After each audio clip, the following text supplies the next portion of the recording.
সৈয়দপুর বিমানবন্দরে এবং সেখানে আইনশৃঙ্খলা বাহিনী তাকে একটা সাজানো নাটক করেছেন। তিনি তার বক্তব্য স্পষ্ট করেছেন যে আমার ব্যবসায়ের জন্য আমি আসা যাওয়া করি, ব্যাংক বন্ধ, আমাকে কিছু লেনদেন করতে হয়, এই জন্য তার সাথে কিছু নগদ টাকা ছিল, যেটি খুবই স্বাভাবিক। একজন মানুষ ব্যবসা করতে পারেন, তার পরিবারের প্রয়োজনে বা অন্য প্রয়োজনে তিনি এটা ক্যারি করতে পারেন। এয়ারপোর্টের মতো একটা রেস্ট্রিক্টেড এরিয়াতে যেখানে খুবই লিমিটেড মানুষের চলাফেরা, সেখানে একটা নাটক সাজানো হয়েছে যে তিনি এই টাকা নিয়ে যাচ্ছেন এবং এটার বিভিন্ন অর্থ করার জন্য বিভিন্ন ধরনের বলা হচ্ছে নিউজ করা হচ্ছে। ইতিমধ্যে তিনি একজন বয়স্ক লোক, একজন দায়িত্বশীল ব্যক্তি আমাদের, তিনি অসুস্থ হয়ে পড়েছেন মেন্টালি এই টর্চারের কারণে। তিনি এই মুহূর্তে হাসপাতালে আছেন, রংপুর হাসপাতালে তাকে নেওয়া হচ্ছে।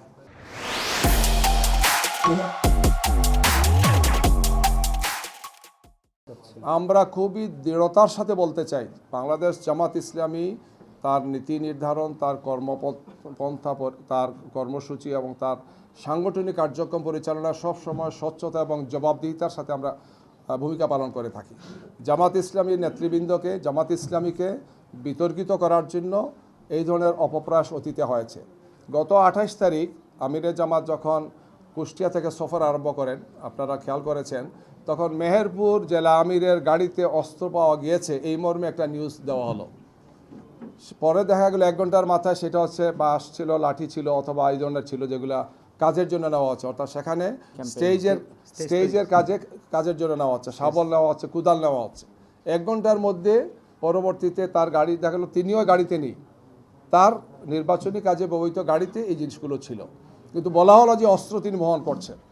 এই ধরনের উদ্দেশ্য প্রণোদিতভাবে কিছু নিউজ তৈরি করে কিছু লোক আইনশৃঙ্খলা বাহিনীর একটা অংশের যোগসাজশে আমাদের ভাবমর্যাদাকে নষ্ট করার জন্য চেষ্টা করা হচ্ছে। অথচ 1 ঘন্টার মধ্যে তাকে ছেড়ে দেওয়া হচ্ছে, তাকে বলতে তার গাড়িতে যারা ছিলেন এবং বলা হচ্ছে যেগুলো কিছুই ছিল না, এবং সেটাই আসলে বাস্তব ছিল।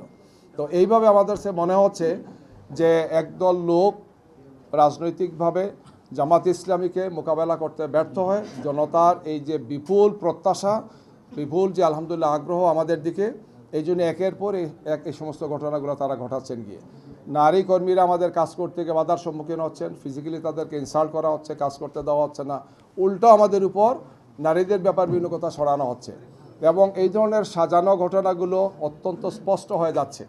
একটা ঘটনা ঘটে, এক জায়গা থেকে তারা প্রেস ব্রিফিং করেন, তারপরে গিয়ে তারা আবার নির্বাচন কমিশনে হাজির হন, এগুলো নিয়ে তারা অভিযোগ করেন। মানে এটা রিলেটেড, একটার সাথে একটা রিলেটেড, অর্থাৎ এই ধরনের একটা ঘটনা সাজানো হবে, তাৎক্ষণিকভাবে সেটা ব্রিফিং হবে, তারপর সেটা ইসিতে যাবেন অথবা একটা কর্মসূচি দেবেন।